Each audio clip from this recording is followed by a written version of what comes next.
Hello friends, तो मैं आपके लिए एक नया वीडियो लेकर आ गया हूँ केमिस्ट्री के लिए, जिसमें हम सीखेंगे कि हम किसी एलिमेंट का वैलेंसी किस प्रकार से निकाल सकते हैं। फ्रेंड्स, मैं आपको यह बात बता दूं कि वैलेंसी निकालना हो या एटॉमिक मास यूनिट निकालना हो या केमिस्ट्री का कोई भी चीज़ करना हो, तो उन सभी चीज़ों के लिए आपको एटॉमिक नंबर जो हैं वह बिल्कुल अच्छे तरीके से याद होने चाहिए। एटॉमिक नंबर जो है वो बहुत ही ज़्यादा इम्पोर्टेंस रखता है और आप जानते हैं, आप इस बात को समझ चुके होंगे कि वैलेंसी का भी कितना ज़्यादा इम्पोर्टेंस है।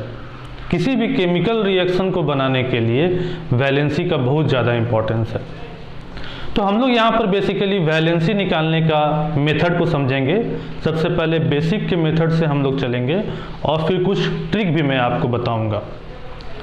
फ्रेंड्स, इससे पहले कि वीडियो शुरू करूं और मैं भावनाओं में बह जाऊं और आप भी भावनाओं में बह जाएं, मैं यह बात बोल देना चाहता हूं कि अगर आपको वीडियो पसंद आए तो लाइक कीजिएगा।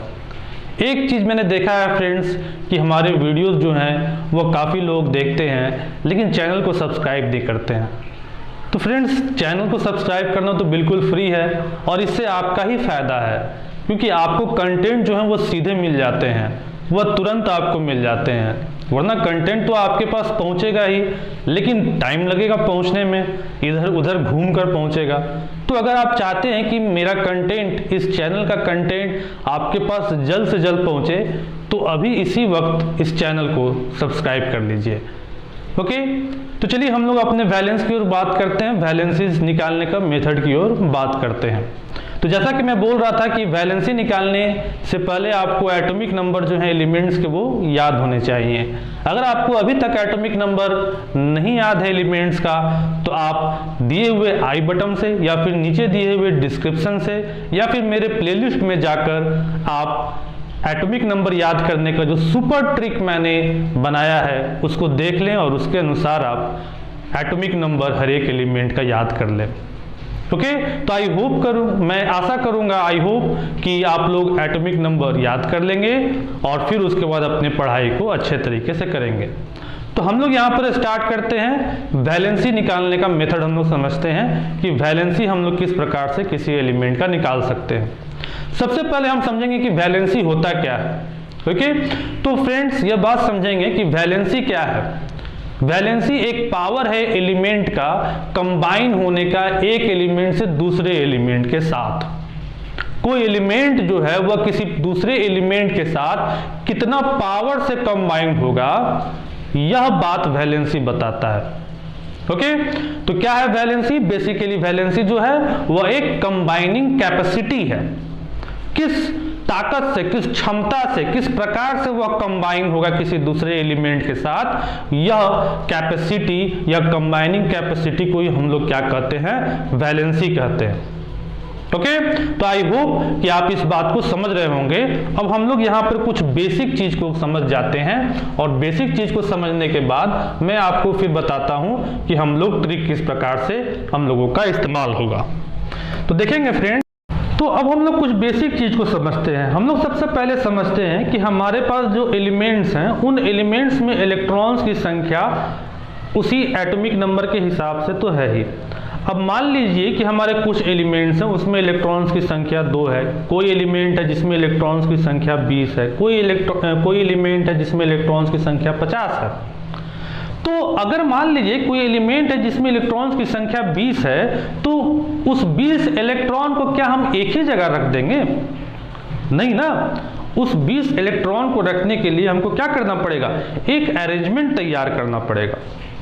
किसी भी एटम में जो भी इलेक्ट्रॉन्स होते हैं वह एक अरेंज तरीके में होते हैं। सारे इलेक्ट्रॉन्स जो हैं वह एक जगह इकट्ठा नहीं होते हैं। तो इलेक्ट्रॉन्स क्या होता है? एक सिस्टमेटिक वे में एटम में अरेंज रहता है।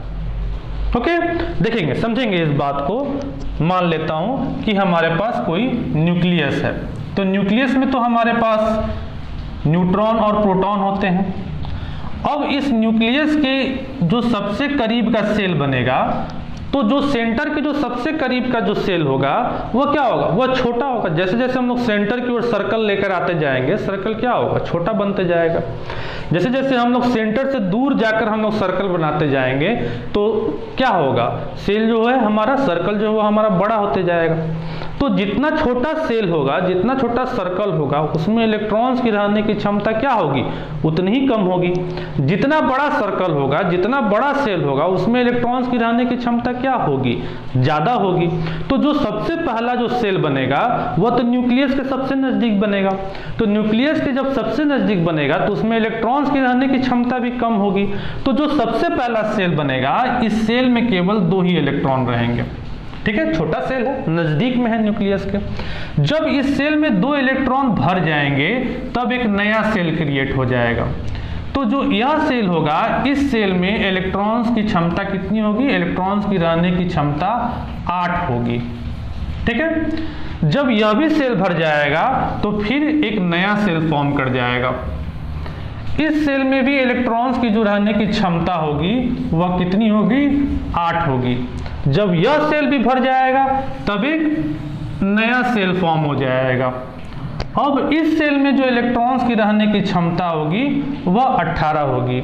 यानी कि पहले सेल में जो सबसे नज़दीक का सेल होगा उसमें 2 इलेक्ट्रॉन रहेंगे, उसके बाद जो सेल होगा उसमें 8, फिर नेक्स्ट सेल में 8, फिर उसके बाद 18, फिर उसके बाद 18 और फिर उसके बाद 32 इलेक्ट्रॉन्स रहेंगे।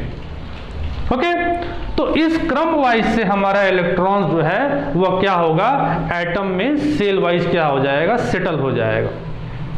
क्लियर है? अब देखेंगे अब इसका हमारा वैलेंसी से किस प्रकार से लेना देना है।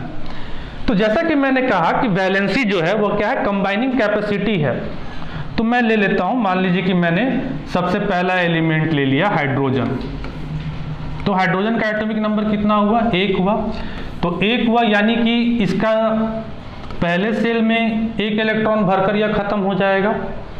अच्छा, एक और एग्जांपल ले लेता हूं, बोरोन। बोरोन का एटॉमिक नंबर कितना हुआ, 5 हुआ। तो 5 में हमारे पहला सेल में 2 इलेक्ट्रॉन भर जाएगा, बच गया 3। तो नेक्स्ट सेल में 3 इलेक्ट्रॉन हो जाएंगे।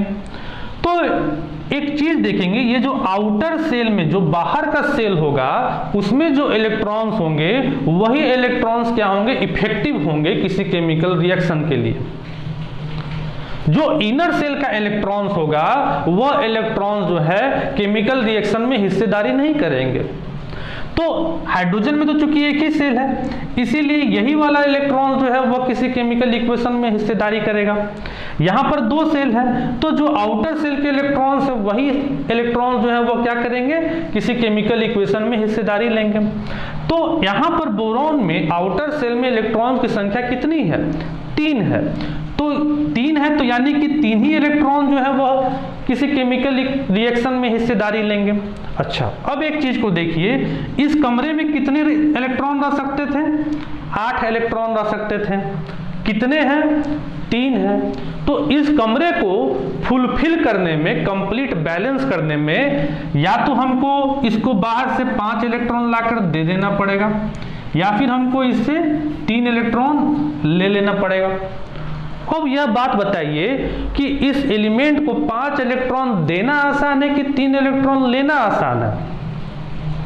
जायज बात है, 3 इलेक्ट्रॉन लेना आसान है। तो 3 इलेक्ट्रॉन जब इससे लेना आसान है तो हमारा इसका वैलेंसी क्या हो जाएगा, 3 हो जाएगा। अब जब हम इससे 3 इलेक्ट्रॉन ले लेंगे तो यह एटम किस प्रकार का हो जाएगा, पॉजिटिव टाइप का हो जाएगा। तो यहां से हम क्या कहेंगे कि बोरोन का वैलेंसी क्या होगा, 3 पॉजिटिव हो जाएगा। क्लियर है? हाइड्रोजन के बारे में बात करें तो इस कमरे में कितने रह सकते थे, इस कमरे में 2 इलेक्ट्रॉन रह सकते थे, हैं कितने, 1 ही है। तो या तो यह इसको 1 इलेक्ट्रॉन इससे ले लिया जाए या फिर 1 इलेक्ट्रॉन इसको दे दिया जाए। तो अगर ले लिया जाए तो क्या हो जाएगा, 1 पॉजिटिव वैलेंसी हो जाएगा अगर ले लिया जाए, और अगर दे दिया जाए तो 1 निगेटिव वैलेंसी हो जाएगा। तो इसी के कारण हमारा हाइड्रोजन जो है एक अलग तरह का बिहेवियर शो करता है, क्योंकि इसके पास दो दो टाइप्स के वैलेंसी शो करने का क्षमता है। अच्छा, नेक्स्ट एग्जांपल समझेंगे।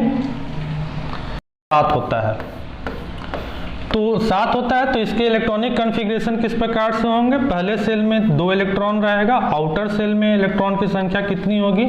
5 होगी। तो मैंने क्या बोला, आउटर सेल वाले ही जो हैं वही किसी केमिकल रिएक्शन में भाग लेंगे।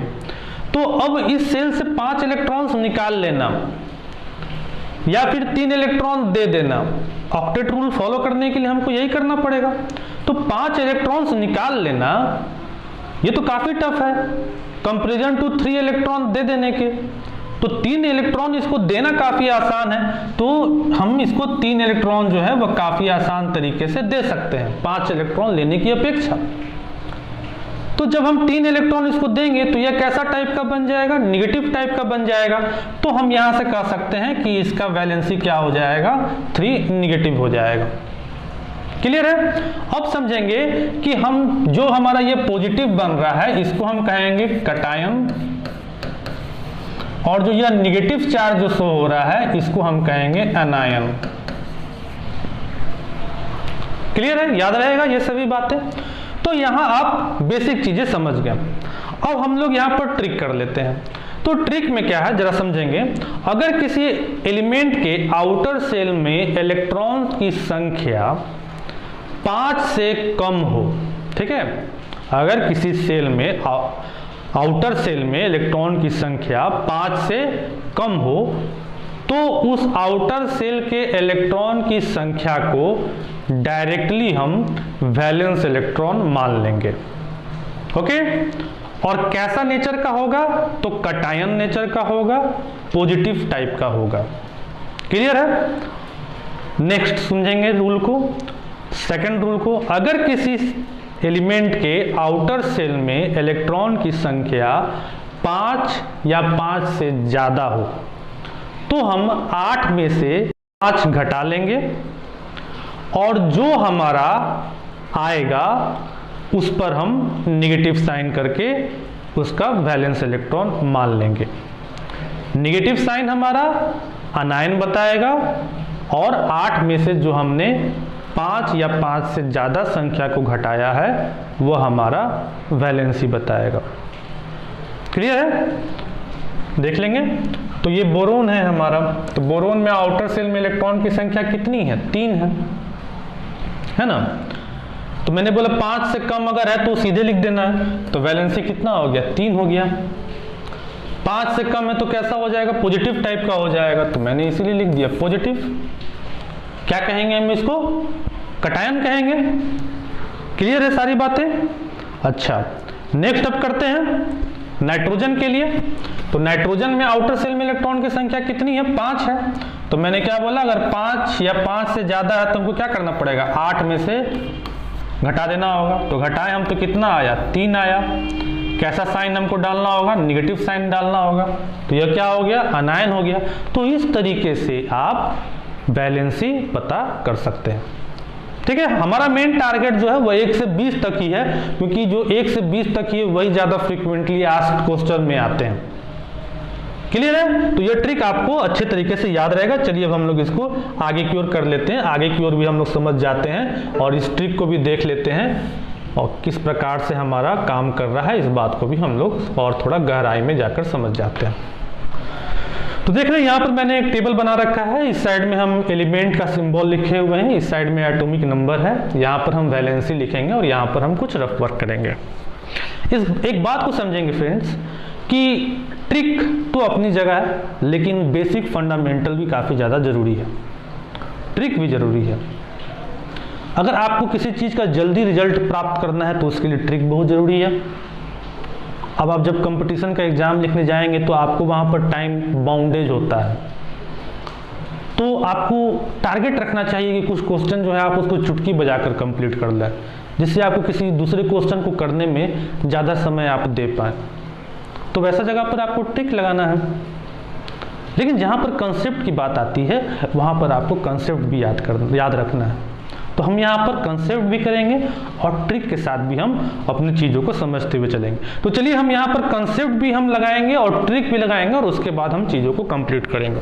तो सबसे पहले हम हाइड्रोजन के बारे में बात करते हैं। हाइड्रोजन में आउटर सेल में इलेक्ट्रॉन की संख्या कितनी है? 1 है। रह कितना सकता था? 2 रह सकता था। तो अब तो या तो इससे 1 ले लिया जाए या फिर इसको 1 दे दिया जाए। तो अगर 1 दे दिया जाए तो 1 नेगेटिव टाइप का हो जाएगा, 1 ले लिया जाए तो 1 पॉजिटिव टाइप का हो जाएगा। यानी कि हाइड्रोजन के पास 2 तरह के नेचर हैं, या कटायन भी हो सकता है, अनायन भी हो सकता है। इसीलिए हाइड्रोजन जो है वह डुअल नेचर का बन जाता है और यह सभी एलिमेंट से एक्सेप्शन हो जाता है। एक तो कारण है कि हाइड्रोजन के पास जो न्यूट्रॉन की संख्या 0 होती है। तो एक तो यह कारण है कि यह एक ऐसा खास एलिमेंट है जिसके पास न्यूट्रॉन ही नहीं है, तो वह भी इसको एक अलग टाइप का एलिमेंट बनाता है। और दूसरा यह भी क्वालिटी जो है यह भी इसको एक अलग टाइप का एलिमेंट बना देता है। तो चलिए हाइड्रोजन के बारे में हम लोग समझ चुके हैं। हम लोग नेक्स्ट हीलियम के बारे में देखेंगे। तो हीलियम में एटॉमिक नंबर इलेक्ट्रॉन की संख्या कितनी है? 2 है। तो यानी कि पहले कमरे में 2 इलेक्ट्रॉन रह गए, तो 2 इलेक्ट्रॉन रह गए। तो अब इस कमरे में किसी और की जगह नहीं है, अब इसको किसी से दूसरी जरूरत नहीं है। तो इसको तो ना देना है ना लेना है किसी से, तो ना देना है ना लेना है। तो इसी प्रकार से इसका वैलेंसी क्या हो जाता है? 0 हो जाता है। तो हम कह सकते हैं कि हमारे जो नोबल गैसेस होते हैं, नोबल एलिमेंट होते हैं, उसका वैलेंसी क्या होता है? हमारा 0 होता है। इसीलिए वह किसी दूसरे फर्दर एलिमेंट से रिएक्ट नहीं करते। तो हम लिथियम के बारे में बात करते हैं। लिथियम में हमारे इलेक्ट्रॉन की संख्या कितनी होती है? 3 होती है। तो हम इसको अरेंज करके लिखे तो हम कुछ इस प्रकार से लिख सकते हैं। तो अब यहाँ से हमारा शुरू हो चुका है, ट्रिक भी हम लोग देखते हुए चलेंगे। तो आउटर सेल में इलेक्ट्रॉन की संख्या कितनी हो गई? 1 हो गई। तो 5 से कम है, तो 5 से कम है तो हम लिख दिए 1, और क्या हो गया हमारा? कटायन नेचर का हो गया, पॉजिटिव साइन का हो गया। अब हम बेरिलियम की बात करें तो बेरिलियम में इलेक्ट्रॉन की संख्या 4 है। तो इसको हम अरेंजमेंट करके लिखे तो हमारा कुछ इस प्रकार से होता है। आउटर सेल में इलेक्ट्रॉन की संख्या कितनी हो गई? 2 हो गई। तो हम इसको 2 पॉजिटिव कटायन टाइप बनाकर लिख सकते हैं और इसका वैलेंसी कितना हो गया? 2 हो गया। बोरोन की बात करें तो बोरोन में टोटल इलेक्ट्रॉन की संख्या कितनी होती है? 5 होती है। तो इसको हम अरेंज करके लिखे तो हम कुछ इस प्रकार से लिख सकते हैं। आउटर सेल में इलेक्ट्रॉन की संख्या कितनी हुई? 3 हुई। तो 3 हुई तो हम सीधे अपने ट्रिक के अनुसार लिख देते हैं और इसको पॉजिटिव कर देते हैं। क्लियर है? अच्छा, अब हम लोग कार्बन की ओर देखते हैं। तो कार्बन में टोटल नंबर ऑफ इलेक्ट्रॉन की संख्या कितनी है? 6 है। तो इसको हम लिखेंगे अरेंजमेंट में तो कैसे लिखेंगे? ऐसे लिखेंगे। तो आउटर सेल में इलेक्ट्रॉन की संख्या कितनी हुई? 4 हुई। टोटल नंबर ऑफ इलेक्ट्रॉन्स 6 है। आउटर सेल में इलेक्ट्रॉन की संख्या कितनी हुई? 4 हुई। तो हमारा इसका वैलेंसी क्या हो जाएगा? 4 हो जाएगा। कैसा नेचर का होगा? कटायन नेचर का होगा, पॉजिटिव नेचर का होगा। नाइट्रोजन की बात करें तो अभी मैंने बात किया था, इसका हम अगर लिखें तो इलेक्ट्रॉनिक कॉन्फ़िगरेशन कुछ इस प्रकार से लिख सकते हैं। आउटर सेल में इलेक्ट्रॉन की संख्या कितनी हुई? 5 हुई। तो हम क्या करेंगे? 8 में से -5 किए तो हमारा 3 हो गया। तो हम 3 नेगेटिव लिखेंगे। तो यह कैसा नेचर का हो गया? अनायन नेचर का हो गया। वैलेंसी क्या हुआ? 3 हुआ। ऑक्सीजन की बात करें तो 8 हुआ। तो हम इसको लिखेंगे 2 और 6। आउटर सेल में 6 इलेक्ट्रॉन हुआ। तो 8 में से 6 घटाएंगे तो कितना हो गया? 2 हो गया। तो हम लिखेंगे 2 नेगेटिव। हमारा इसका वैलेंसी हो गया और ये भी कैसा नेचर का हो गया? नेगेटिव नेचर का हो गया। फ्लोरीन की बात करें तो फ्लोरीन को हम कैसे लिखेंगे? 2 7। आउटर सेल में 7 इलेक्ट्रॉन हुआ। तो 8 में से -7 किए तो 1 हो गया। तो 1 नेगेटिव हो गया। नियोन की बात करें तो नियोन में क्या हो गया? 2 8। 8 में से 8 घटाएं तो 0, नोबल गैस। सोडियम की बात करें तो 11। तो हम लिख सकते हैं 2 8 1। आउटर सेल में इलेक्ट्रॉन की संख्या 1। तो हमारा क्या हो गया? 1 पॉजिटिव हो गया। मैग्नीशियम की बात करें तो हम कैसे लिख सकते हैं? 2 8 2। आउटर सेल में इलेक्ट्रॉन की संख्या 2। तो हमारा 2 पॉजिटिव हो गया। अल्युमिनियम की बात करें तो 2 8 3। आउटर सेल में इलेक्ट्रॉन की संख्या 3। तो हमारा क्या हो गया? 3 पॉजिटिव हो गया। ओके, लाइक कर देंगे, अपने दोस्तों के साथ शेयर कर देंगे। चैनल पर नए हैं तो सब्सक्राइब कर देंगे, क्योंकि आपको इस चैनल पर आपसे रिलेटेड कंटेंट जो है वो हमेशा मिलते रहते हैं। सिलिकॉन की बात करें तो 14, तो कैसे हम लिखेंगे सिलिकॉन के लिए? हम लिखेंगे 2 8 4। आउटर सेल में इलेक्ट्रॉन की संख्या कितनी हो गई? 4 हो गई। तो हम कैसे लिखेंगे? 4 पॉजिटिव लिखेंगे। फिर से ट्रिक बता देता हूँ, 5 से कम है तो उसी को हम लिख दे रहे हैं, ठीक है, जो आउटर सेल में इलेक्ट्रॉन की संख्या है ना, और पॉजिटिव साइन का हम रख रहे हैं, उसको कटायन बना दे रहे हैं, ठीक है। अगर 5 या 5 से ज़्यादा है तो 8 से घटाकर हम लिख रहे हैं, और उसको हम निगेटिव साइन का कर दे रहे हैं, अनायन कर दे रहे हैं। तो फास्फोरस की बात करें तो फास्फोरस में 15 हो गया, तो हम लिख सकते हैं 2 8 5। तो 5 चलाया तो हमको क्या करना पड़ेगा? 8 में से -5 तो 3 हो गया, तो हमारा इसका क्या हो गया? 3 निगेटिव हो गया। सल्फर की बात करें तो 2 8 6, तो 6 हो गया, तो 8 में से 6 घटाया तो 2 हो गया, तो इसका हमारा क्या हो गया? 2 निगेटिव हो गया, अनायन टाइप का हो गया, वैलेंसी क्या हो गया? 2 हो गया।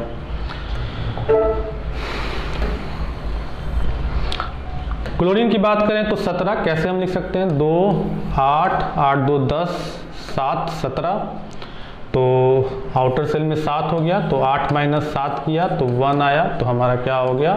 1 माइनस हो गया। आर्गन की बात करें तो 2 8 8, आउटर सेल में 8, तो 0 होगा, तो 0 हो गया।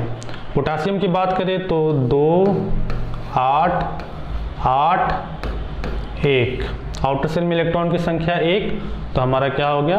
1 पॉजिटिव टाइप का हो गया। कैल्शियम की बात करें तो 2 8 8 2, आउटर सेल में इलेक्ट्रॉन की संख्या कितनी है? 2 है, तो 5 से कम है तो हमको तो ऐसे ही लिखना है, तो हमारा क्या हो गया? यह कटायन टाइप का हो गया, इसका वैलेंसी कितना हो गया?